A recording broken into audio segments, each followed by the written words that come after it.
I do wonder what that third ban will be. Well, I mean, there's a lot of different options. Senna is already gone. Callista is still available here. The Rumble, pretty much a must ban right now. We haven't seen FaZe play that much Callista this season. It's one of the highest ban champions in the LCK. We talked about the Tristana Corki matchup in the mid lane and how it's been a big sticking point throughout not only this tournament, but of course for both leagues domestically. Chovy has often preferred the Corki matchup. He's one of the only players in the LCK to do so, and he will once again lock that in here first. Top Esports hovering a very high Leona priority. Now, Lehens has found an insane amount of success on this pick so far this tournament, or rather in LCK. Domestically, 4-0 on the pick, likes to pair it with the Ezreal, so feels specifically like a pick away here, and they'll take the Ezreal, it looks like, with it. This has been the duo that we are seeing FaZe and Lehens find the most success with right now in the LCK, including their win over T1. Yeah, it's just a fantastic duo in its own right as well. So they're going to highly prioritize the bottom lane here, which is not something we oftentimes see, at least in the LCK. But we'll have to wait and see what they do round out their draft with, just saying, okay, we want Ezreal Leona. We'll build the rest of the draft. You know, you can ban other stuff, but we need this.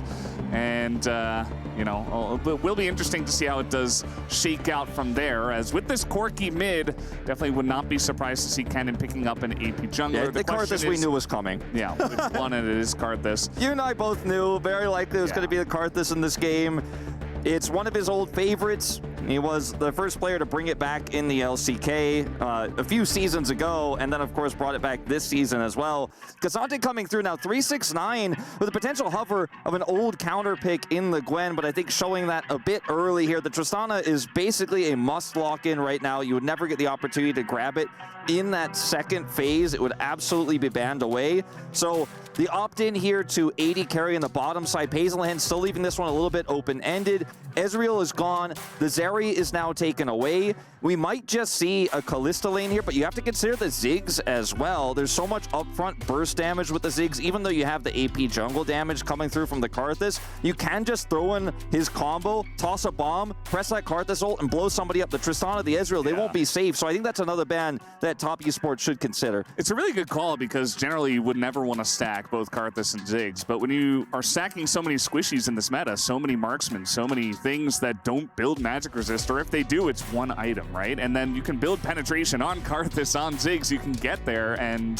essentially just push them away. So we'll see if they do give credit to FaZe to pick up that one of the Ziggs, as we are going to see the Renekton ban here, not really, you know, scared about the Gwen hover that we did see from the side of Cream, and they might ban it here, but I doubt that 369 will play that in this case. But we'll have to wait and see, as the Kai'Sa is going to be the second ban here in the second phase by Top Esports. Sejuani is still available here for Tian to potentially pick up, and you can, you know, lead his CC into Leona. The follow-up burst damage is there with the Tristana, so I think that could be considered, but they want to take away an AP jungler instead in this brand, which has been so incredibly popular in the LPL, way more so than in the LCK. We've had a few of our teams pick it up here and there in the LCK, but it's been much more of a mainstay pick with Fearless.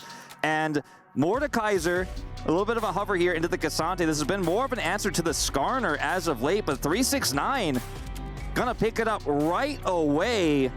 And this is an interesting pick considering how, in a lot of ways, it can help you secure objectives against many of the meta junglers as well. You could try to secure a Baron by pulling that champion out of the pit. But against Karthus, who's going to be generally pretty far away from you, not really feeling too great about the pick itself. Also a little bit of anti-synergy with the Ezreal, but very difficult to crack. And oh boy, Valdez, an old favorite for FaZe, going just straight to the Aphelios Nautilus lane here. Not going to try to play anything too fancy with the Ziggs. No Callista lane into this Ezreal. No Varus, just old-fashioned scaling AD carry. Yeah, it's a really nice, well-rounded comp here from the side of GENG. You have that insane lockdown with the Nautilus. You've got CC from the K'Sante.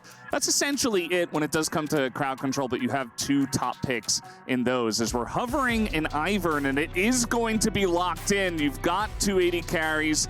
You've got the chance to support them in that way, and I don't know. It feels like to me, Wolf, that Top Esports is reaching a little bit with some of these picks, but definitely some interesting picks to come out here. The R5 Ivern, not necessarily one that I was expecting. Not one that I was expecting. I think it's great with a lot of AD carry picks, especially ones that kind of end up getting into the thick of things, like an Aphelios, for example, you could see it on.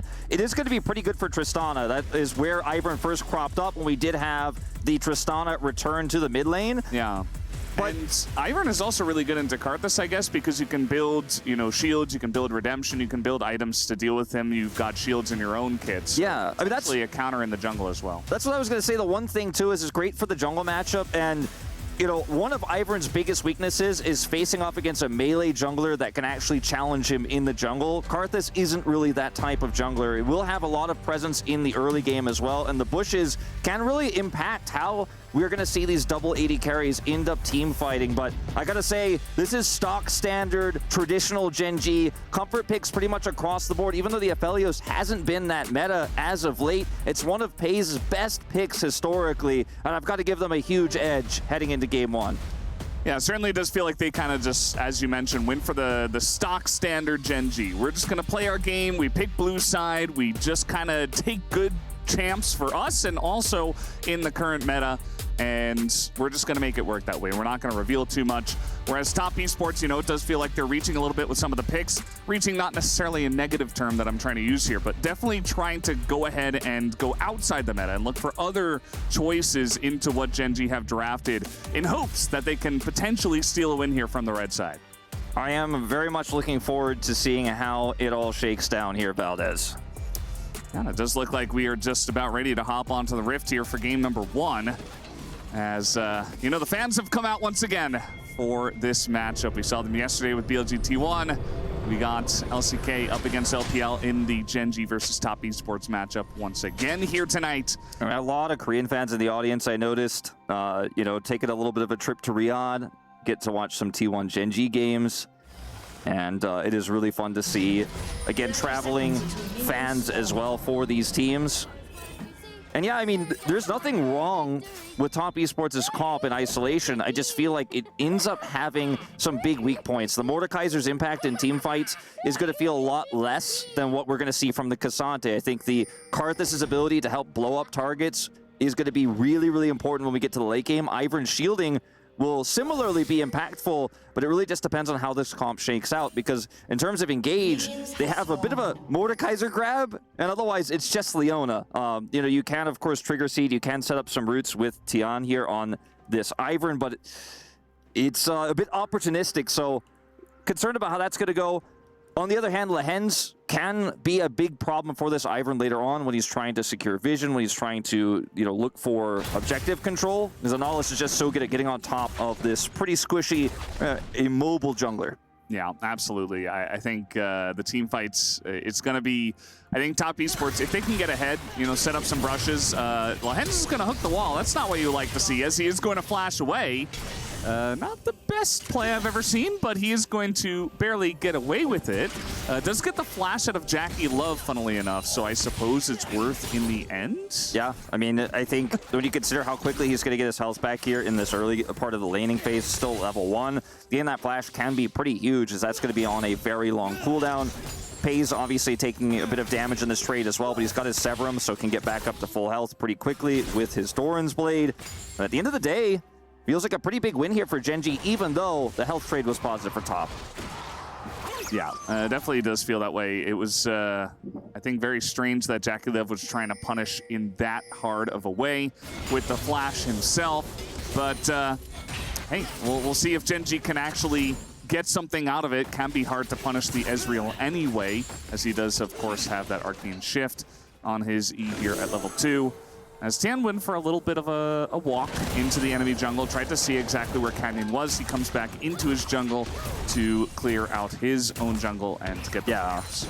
That's the way Ivern works. It takes him a while to take his camps, so he has some additional time while those are not being killed, but just kind of peacefully becoming his friends to go over and do some of those checks. But obviously into the Karthus clear, he is going to find himself a bit behind in general. As you can see, Canyon significantly faster on the clear. He catches up a little bit here, but Canyon has the first ability to go and impact the map as Keen's looking for a bit of a trade up here. Yeah, he traded a lot of damage straight into 369's shield. So at the end of the day, it does feel like 369 is in a pretty good spot. But yeah, as you mentioned, here comes Canyon, level 4. I feel like 369 should know this timing, but he is on the wrong side of the fight. As he does have his flash, will he even bother to use it is the question. That's a big shield, but now he's going to go for the flash. Lands that Q on a boat, and maybe a chance, but no, it will be first blood over to Canyon on the Karthus already. Yeah, a bit of a misread here for 369, and you know, you start to really feel like maybe some of the damage going to the shield there, that quote-unquote poor trading for Keen might have been intentional. He falls for it. Meanwhile, now trying to get in onto Pays. That's going to be a really excellent trade here for JackeyLove and Mako, as Pays just take a huge amount of damage. And they know that, of course, Tian could be down here on the bottom side of the map, so they're immediately going to try to back. Let's take a look at this play up here once again. So you see 369's on the wrong side, gets slowed here, pulls Canyon in, which actually doesn't really help him all too much, because it means that the AoE that Canyon is spitting out here is going to be on him for longer. Q hitting both is going to be reduced damage there. Not going to get the empowered big solo damage and won't be able to trade anything back. Also, flashing here means it's going to be in a really rough spot in this laning phase. We'll see Cream TP back to lane here, as Chovy's already used his, but what a massive win here for GENG in the early game. Yeah, it is pretty huge, and actually the bottom lane, Pays and Lahens did not actually go for a back. They stopped their backs. They ate the wave that was coming into them, reading the fact that they were not in fact going to be dove, and that they could safely do that and get a better back. So even that lane not too affected. They do get the cleanse out of Pays, of course, but those two should be just fine down there. We have seen a lot of, you know, Ezreal Leona paired with a dive jungler, you know, something like a Sejuani that can come through. Xin Zhao we've seen oftentimes, as Lahens is here, but I don't think this is going to amount to anything. Good trade for Cream. But yeah, unfortunately, the Ivern not really fitting the bill in terms of setting up for that one, so health trades alone aren't going to be enough to phase Pays and Lahens down there in the bottom lane. As we do have Tian coming in here to check Canyon out. He's got some vision set up here as well.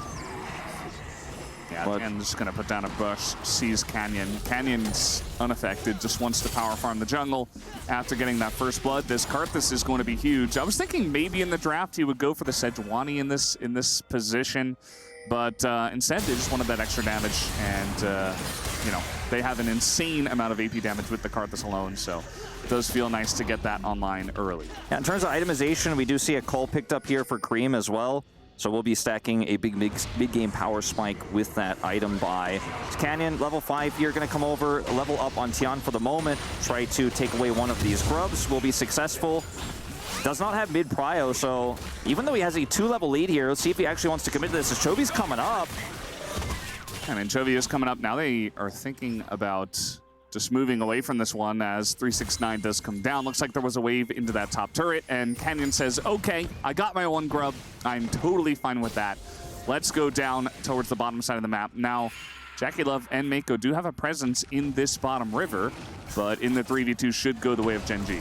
Yeah, just going to put down this wall here and clear the scuttle and give him a little bit more dragon control. Lahens kind of back on a ward here. Thought perhaps he had the clear available, but has not actually switched to sweeper just yet. As double root. It's going to mean an arcane shift away, and this could be a dragon take potentially here for GENG. Chovy using Canyon's presence so incredibly well to push Cream back despite the health deficit as well. Just knowing that Canyon was in the vicinity meant that he could do whatever he wanted. Got some additional prio, though. They don't start the dragon just yet, but putting a ton of pressure here on top esports. Yeah, they absolutely are. I mean, Canyon doesn't have to risk going for the dragon just yet. He has his camps respawning, and he is Karthus. So what does he do? He goes right back into his jungle, and he starts clearing from bottom to top, and that's exactly what he is going to do here. He's going to be so far ahead in terms of CS on Tian. He's even ahead of his top laner right now, and Canyon is just going to be something that they're going to have to deal with this entire game. Certainly true. Lahens and Pays looking for a potential bit of damage here on the Leona. Yeah, the Mako is going to go in. There's the cleanse. Pays actually very good for his sake that he dodged that Mystic shot from JackeyLove. Otherwise, might have been dove here, as that is another nice trade going the way of Top Esports' bot lane.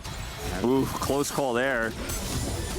Yeah, we still do have the barrier and the flash back for JackeyLove, actually, so I feel like he would have been okay, but could have been a nice trade to GENG, not to happen. Yeah, FaZe and Lehens holding their own here despite Mako going in there, put a lot of damage onto him. Jakulev with the True Shot Barrage did a ton. That's part of the power with Leona and Ezreal is you can guarantee you can get that WQ combo or you can get the True Shot Barrage onto the target instantly. They played it well. As the Dragon's gonna say, you can't back here. Why did Jakulev cue the Dragon? Maybe to get like a tier stack or something? Yeah, I guess don't know. so. Now, Bellas, I wanted to mention the topside matchup here. Small advantage in terms of CS here right now for 369, even though he was ganked earlier. This isn't going to matter all too much as Tian is doing Dragon bottom side. But the one big thing here about what's going to affect this matchup is that Keen is going to itemize against the Mordekaiser into a double 80 carry. So he's not going to actually be as tanky against attack damage as he would otherwise be in the early game here. So something to keep in mind. Just maybe the Merc treads to start and then he swaps over. But even still, that is going to actually impact how he will be able to fight some of these early to mid game fights. So one small edge they will get on that top side. And they will get some additional resistances, of course, from this first Mountain Drake as well. Hens wants to try to make a play here potentially, but there's just no angle. Yeah, I think he should have known, of course, with the ward in the pit that the Dragon was happening, maybe looking for the punish, as you mentioned, but it does mean Top Esports going to be very respectful. They just back away from this one, and Canyon says, I don't care about fighting champions. I'm just going to take the Scuttle Crab and get up to ADCS, and he is going to be feeling pretty good about that as Tian looking to maybe get something going here onto Chovy. And yeah, I mean, at the end of the day, you know, we did see the first pick, Corki, come out, and then we saw the Karthus immediately afterwards, and it just feels like Chovy and Canyon don't really want to play PvP. They just want to play PvE. They just want to hit the minions. Speaking of which, Keen is going to go PvP here against the Mordekaiser, but it is just a flash out of 369, and Keen will say, okay, I'm good with that. One more turret shot would have been a huge. Meanwhile, yeah, that's going to be a lot, but that is into the Nautilus as, okay, that didn't hit anyone from Paze. As now the flash stun comes in, and Paze has to flash away as once again Top Esports doing a huge amount of damage to the Genji bottom lane, looking to take down Paze, but they will not be able to as Mako, oh no, he is so low, and the kill comes through. Paze, he turns it around with the help of Canyon as they step just one step too close. That's my boy Canyon. He doesn't even have to be there to make an impact. 2 kills going over. Paze doesn't use his cleanse either. Meanwhile, he's doing something. He's like, I'm impacting bottom lane, I'm impacting top. And he's going to be able to help take away at least one of these grubs. As I don't know if Top Esports should really look to fight this. Keen rotating over with the TP. Yeah, I mean, 369, he's just in there by himself, and yes, he is in the death chamber trying to take down Lehens, and he should be able to. Can he be punished afterwards is the question, as a knockup comes through. The all-out not ready, though, for Keen, and now Arut comes down onto Keen. He's got to flash away. Way too many members here of Top Esports. They weren't expecting this much pressure as Cream.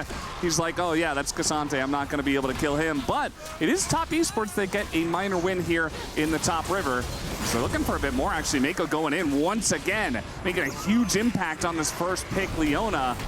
As well, the fighting will finally end. It will finally end. It looked really good for Genji at the outset, but that ultimate there from 369 actually ended up being a big game changer. Bought a ton of time for Top Esports. Those additional stats he picked up after he took Lehens out as well. And Keen, a bit far forward here. He is still Cassante. He might actually kill Mako, but no, it is just going to be the pull in from the Mordekaiser. And that is going to be a nice kill over them. I do think that Mako got it somehow.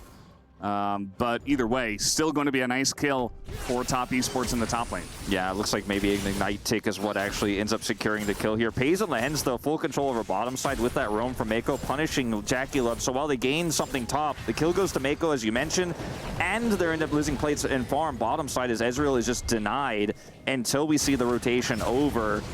And this game was completely wide open for Genji. They had full control, but few small mistakes there. Losing Lehens, losing Keen, puts a lot of gold in the pockets of Top Esports, but where the gold goes is really the problem, because end up getting a kill on the Leona. Ezreal picked up one earlier, and yes, this Mordekaiser is going to be relatively, he's going to get some relative efficiency out of his gold, right? He's building AP, has his Rylays already. But the Karthus is the bigger problem here. The Aphelios that picked up plates in the bottom is a bigger problem. To go all the way back to this, he pulls in Lehens, ults him, so there's no one who can impact this play. So if you're watching this, you're not familiar, you're like, why aren't they hitting the Mordekaiser? They can't, because he's in his ultimate. And when he pops out, he has additional stats to buy time for Cream to come over. Mako is here as well. And 369 just tanks it up, still has his shield. Keen's forced to flash. really good plays here from the side of 369. Some comms there from Tian. Unfortunately, I won't be able to translate those for you guys. But if we get any Korean comms, maybe I will. Yeah, that's our area of expertise, as Keen is going to also miss the cannon. And so far, it does feel like the Mordekaiser is getting a lot of value in that top lane. Like, Keen has done Cassante things, but the last couple of fights has absolutely gone in 369's favor. He's getting free money by just picking up the support, putting him in the death chamber, taking him down, gets a kill, and then living afterwards. Also pretty huge. So he's going to be very accelerated. He already had his Rylai's. His Haunting guy's going to be working towards that Leandri's. And I mean, yeah.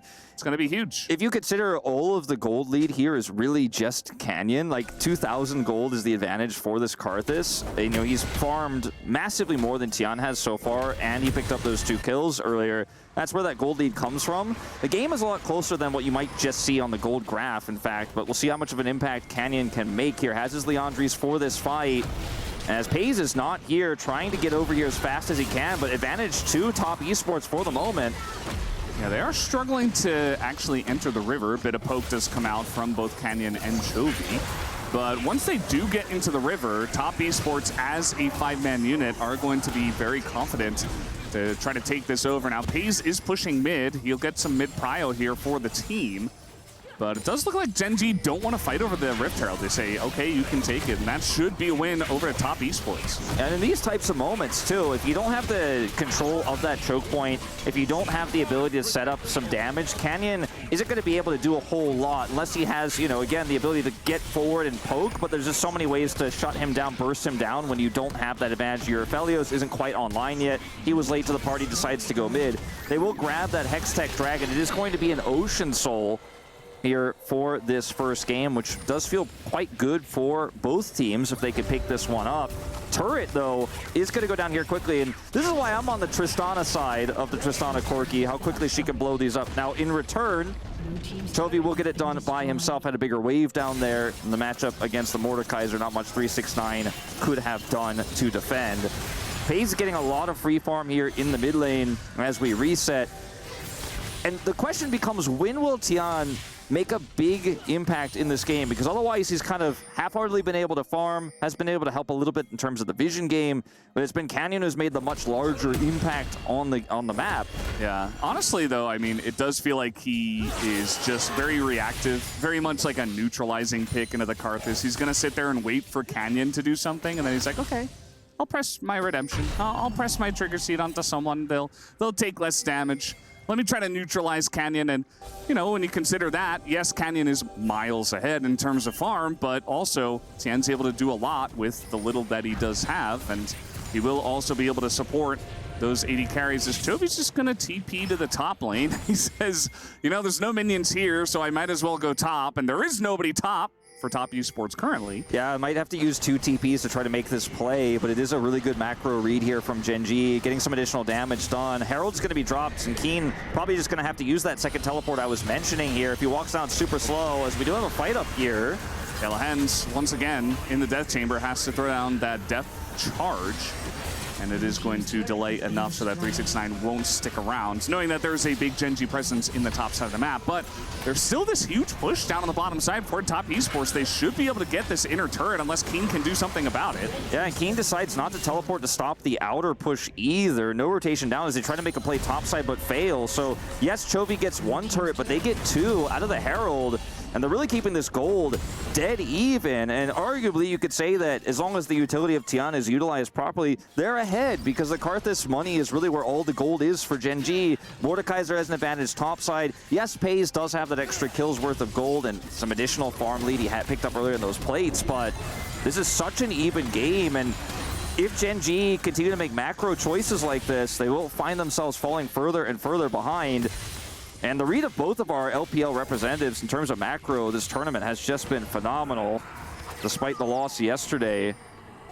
And GENG, I think where the real power is going to lie is when they get control over an objective and look to start team fighting, but Top Esports just not giving them any entry points, and Karthus made a huge impact early. But like you said, the reactionary playstyle of Tiana, just kind of the sit back behind and wait. It's kind of being a little bit of a problem here for GENG. They're not sure 100% what to do about it. Just sitting back and farming is kind of the neutral kind of base position of GENG in this point. I mean, they do have a Karthus. They do have two incredibly strong scaling 80 carries of their own. They've got the Cassante, which also scales very well, and very reliable team fight engage with that Nautilus. So I think GENG not very rushed. They're kind of just saying, okay, we can trade turrets. That's totally fine. Maybe we can group up for the next Dragon. That'll be nice as well. We do have a TP flank coming in here from 369, but they just back away as they do see the TP coming in, and there's no objective at the moment, so the TP not getting much value here for 369. Unfortunately not, but considering both outers are down on the top side, I guess he thought perhaps this would be a potential angle to get more mid-prio. Not really going to matter all too much, though, as Chovy clears this top wave, and not going to be collapsed on here by Cream and Tian, so very interesting choice there, but, you know, had GENG not reacted correctly, had they overextended trying to fight for more prio in mid, maybe he could have found an angle there. He's just going to instead head to the bottom lane. Teleport, though, a very important cooldown now lost. Chovy picks up his second item here. 2 items for Canyon as well. The real, you know, spikes we're waiting for here are going to be the IE for Pace. You know, when is he going to end up finishing that? Just picked up a BF sword, so we're still a ways away from that. Once he comes online, that's when GENG are going to be really confident to just straight up 5v5 fight, use the Cassante as a front line and go in. But we're not quite there yet. So like you said, they're kind of sitting back and farming. It's a bit of a slower game here. More LCK style than what we're usually used to for LPL games. I feel like Top Esports not too much of a stranger to it either. And you know, it's a little bit of a sleepy one, but I still do feel like, you know, both teams will benefit in their own way when we do get to the later stages of the game. I do personally favor GENG. I do think that their front line on the top side, or rather for Top Esports, not that great, although this stun is going to be huge onto Canyon. He has to flash away, and now he's in a lot of trouble. He's just going to try to die here and throw down the Requiem maybe. As there it is, it should be a lot of damage, but eventually the redemption comes in, everybody's topped up, and now Top Esports thinking about where they want to go from here. Yeah, I mean, the redemption in these types of moments is just so high value. It just counters the Karthus ultimate completely, and Canyon was just greeting for first strike gold. You know, he steps way too far forward. He's trying to put some poke down, fight for the neutral here, but ends up being punished, and yes, they can try to take out this mid turret, but it is going to be in exchange for the second dragon. And even that mid-turret, I mean, still relatively healthy here, is something that GENG can't get. And with that outer down, there's no value to be found in a side lane. Can't even punish the lack of teleport here for 369. And once again, Top Esports play this painfully slow, but incredibly effective and efficient take of these objectives. Once again, they're the ones who get the Dragon. Mako, though, he is very tanky, but, you know, given enough time, he should be going down. Chovy, though, over the wall with the Valkyrie. Is maybe a bit over-aggressive, but he says, okay, I've got an angle here. Doesn't look like Top Esports can really punish me for doing that kind of crazy maneuver, as now, you know, Mako maybe trying to take a bunch of damage, and that's going to be the start of the Baron. GENG say, okay, we've got enough value here. Let's just go for it. And take a look at the positioning right now of Cream and Jackie Love. They're not here as the TP is available for Cream, but will they actually go for it? It just comes down to a smite fight as it goes to the Corki. Chovy will take it down, and now the fight going the way of GENG as 369. He's got Lahens in the death chamber, will be able to take him down, and Mako is going in, trying to open this one up, but he is being shredded down. But now a lot of low health bars here on the side of GENG. We're looking for Top Esports to jump on in. Cream looking for a bit more, but they're only going to get the one kill for now. As long as they avoid the grab, that is going to do it. It is 4 Baron buffs and the Baron to GENG. Really great call here for GENG, pushing Mako out. And yes, he has Warmogs. Yes, he heals up very quickly, but you pointed out the bigger issue. Tristana nowhere nearby. The support pushed away. They had enough control to start up. They have a very fast Baron take with this composition, even before the IE is done. It is now, by the way, 4 pays here on second item. And that's a Baron buff that's going to give them full map control here. The next 2 minutes, they will be able to finally say, Top Esports, you have to be the ones to come to us with your passive playstyle. You're going to actually have to break through. And this is where the lack of engage can be a huge problem. As you see here, numbers advantage to GENG. The Tristana teleport is to mid, as Tian does come in here and try to make this close. The Corki that does secure. And then, you know, there's no winning this fight. Unfortunately, 369 can look for another kill onto Lahens, but that's all they're going to get. Scuttle Crab also fought over here, taken by GENG as an extra additional prize. They will be able to get out with no problems. Bit of a nod here as I gave it his best bet on that one. Gotta love that. Not showing all too much, but it is enough. And by the way, shout out to Keen as well, because he pushed 369 away from the pit. Because as you mentioned, right, when the Mordekaiser was chosen in the draft, if 369 gets in there, he ults Canyon. Tien just gets in, smites the Baron, and it's top esports, and we're in a totally different game stage. So Keen identifying the real big threat in that fight and just saying no to the Mordekaiser.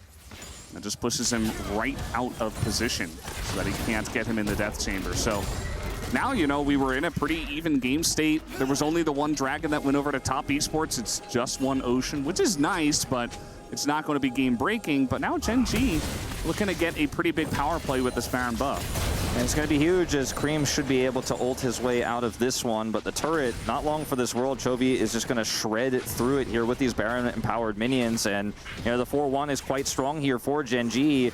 And this is where the lack of engage here outside of Leona becomes a huge problem for top esports. Their jungler can't do much, and top esports don't have a flank teleport top that can actually make a huge impact. We saw what happened last time 369 tried to teleport flank. Didn't work out too well. They don't really have great wards to teleport to either. You can say they have one to the left of the river here outside the Baron pit, but he's just so far away from the rest of GENG, even if he TP'd there, and he's Mordekaiser, so what can he really get done? So it's so difficult for top esports to do anything but just sit back and clear in these positions. So Baron's so valuable for GENG. Tristana can obviously start to push out that bottom lane, but that was a lot of gold value here. GENG furthering their lead now up to nearly 4,000, the advantage. Yeah, just the one fight, the one kill that went the way of top esports, and that was it. This is definitely a very sleepy pace compared to what I was casting yesterday with Team Liquid up against Fnatic. But, you know, it's all right. We'll take it. It's just game one. We're just hanging out. It's a nice vibe as everybody's kind of scaling on both sides. It's no rush, 25 minutes. And we're just waiting for eventually, because we know that a 5v5 team fight should break out. Yeah, I mean, in 30 seconds, this Dragon is spawning. So right now, GENG do have prio over top esports. And with the control that they have around this pit, this is when top esports are going to really be tested without that engage I mentioned. Leona is great in lane because you can set up the Ezreal combos, but going in straight forward by yourself in this comp, if you don't have enough damage or you don't get onto a target like Pays, it doesn't matter. If you kill the Karthus, he doesn't care. He's still going to have value in that team fight. Try to go on to a Nautilus or a Cassante, you're really going to hate how that goes too. Mako does end up getting some control here in the river. TP coming through from Cream. It's just a 5v5 ARAM here in the mid lane fighting for prio. Yeah, Cream did just pick up that BT, so trying to utilize that timing, I suppose, to go for a big team fight here. Bit of poke damage already done by top esports. I love the vision toggle here saying, okay, there's a ton of brushes up for the Ivern, and it is somewhat countered by the wall, but still going to be very annoying for GENG to pull through as Daisy is going to go down. The hook goes on to the Leona. That's not the target you want, and GENG slowly being chipped away and pushed away from this fight. His brush is getting so much value. Pei's going to have to cleanse. Yeah, he's going to have to cleanse. It's being pulled and then immediately rooted by the Ivern, so it's a lot utilized by GENG. They have to back away. If you don't have prio, you can just kind of leapfrog your way forward with these brushes, and if GENG can't see you, they can't hurt you. Here comes the Requiem. And it's going to throw that down. Already a nice amount of damage. Now they're engaging on the Mako, who does have to get away. The smite does go to Tien, so that's a second Ocean Drake now to the side of top esports as 369 gets on the Chovy and puts him in the death chamber. Meanwhile, the fight is going on to Mako. So much damage into Leona, but that's amazing for top esports as Mako will survive. The trigger seed comes in for Jackie Love as he ease into the team and immediately dies. That is not what you want to see from Jackie Love. Why in Jackie Love? Down he goes. Pays at full health as they try to chase him down here. Meanwhile, Keen? They should be able to take down Keen. He is just way too low the hands, and Pays being baited into this fight as well. Another hop comes forward, and top esports are winning this fight all the way. The shutdown goes to Cream, and that should be the Baron as well. Jackie Love knew all along, doesn't matter, I'll sacrifice myself for the second AD carry. Cream baits GENG in, and Cream now with 4 kills on this 3-item Tristana. They can take this Baron down with ease. If they time it right, which they absolutely will with the death timers here, they should be able to get 5 Baron buffs out of this. GENG, on the other hand, going to have to lick their wounds and return. It looked like a good fight for GENG at the outset, but unfortunately Chovy was not able to win the 1v1 in the Mordekaiser ult. If he's able to win that one, things are completely different, but 369 wins it, picks up a big shield. So difficult to take him out. The front line is there. And also, as you pointed out, JackeyLove, has so much space here. Mako absorbs so much of the pressure here during this moment. If JackeyLove doesn't actually go in, this could have even been arguably more one-sided. Great pull here from Keen. JackeyLove insanely low, but look at Cream. He's like, yeah, all I have to deal with is Pays. So if you guys lock him down just once, I'm the better AD carry here. Keen just barely gets caught by the center plate. He goes down first, and Cream is like, oh, this is it. Jump resets for days, and Pays has no chance. Taking out, standing his ground as long as he can. But that's the Baron to top esports. And they're so close to taking a gold lead. They absolutely should off of this Baron here. But man, this Tristana is too big to fail, it feels, Valdez. Yeah, I mean, just able to do way too much in this game, just surviving. He's got Ivern brushes, he's got shields for days, he's got redemption, Leona the front line, a Mordekaiser to peel. And, I said it in the draft, I think if top esports get a lead, this comp is going to have a ton of power. And right now, they did finally crest into the lead with this Baron buff. So we'll see just how far ahead they are going to get. The game isn't done by any means, but top esports have taken a giant lunge into the lead here. And we'll see if they can get a bit more, as they're looking for some inner turrets with their Baron buff. And I wasn't a believer of the Ivern comp, and after I saw the early game of GENG, I really started to feel like it was going to fall flat on its face. But when the game slowed down, it's just so hard to play against this. Look at the vision control they have here. Control wards in every brush, and then they make their own brushes. So hard for Chovy to actually fight back here. Has to back off. That's another turret down. JackeyLove pushing down this mid-inner as well. Israel with the empowered W auto there is going to wreck it. And this Baron power play here, 4,300 at the moment for top esports. They took a small lead. Now they ballooned it to a large one. Ezreal's sitting on 3 items. The Tristana, however, the real AD carry for top gold in the game, as you can see here. And Cream, if you kill him, you still have to deal with the Ezreal. You still have to deal with the Mordekaiser. It's so hard to kill him because of the shielding he's going to get from the Ivern. And I think it's going to take a really good engage here from the side of GENG. I think it's Lanz who has to be the hero in this one.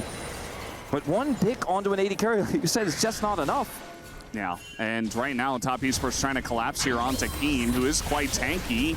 But I think with the amount of damage they have, it should be enough, as he's just going to be caught out and down he goes.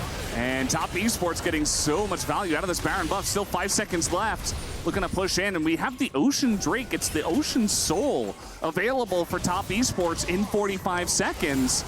And they should be able to take that down with Keen not in the fight. There is a chance that GENG do posture now that the Baron buff is gone. They've got TP on Keen. Maybe they really want to fight for this Ocean Soul. Hayes also sitting on red-white. He's the real big threat they have to deal with in the longer fights, and he's going to be the one who has to break through those health bars more than the Corki here. So with LDR completed, he's going to have to be the one who actually takes down that front line.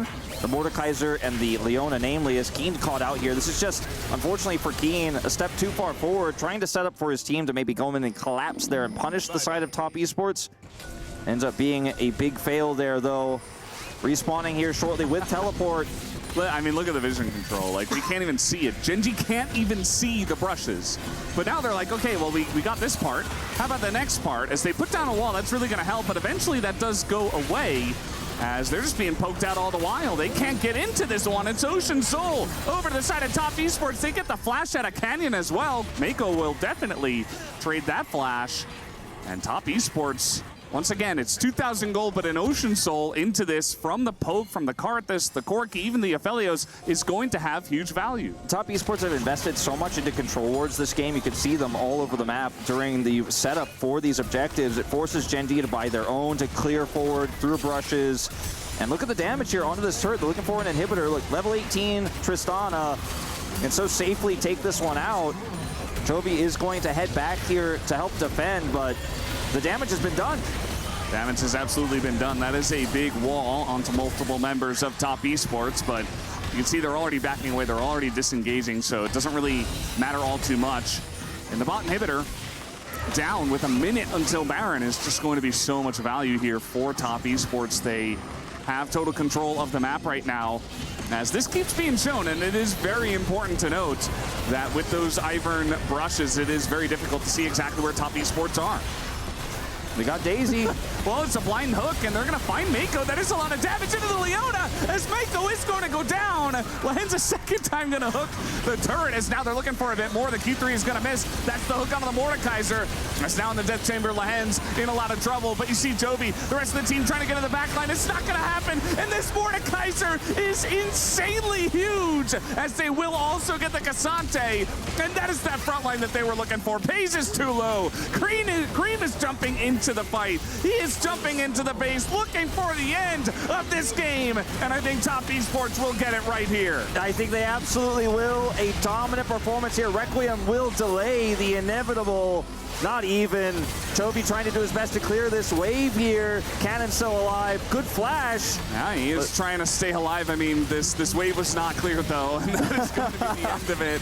As the wave even coming in from the bottom side. Top Esports, a huge first game win, going their direction in this best of 3.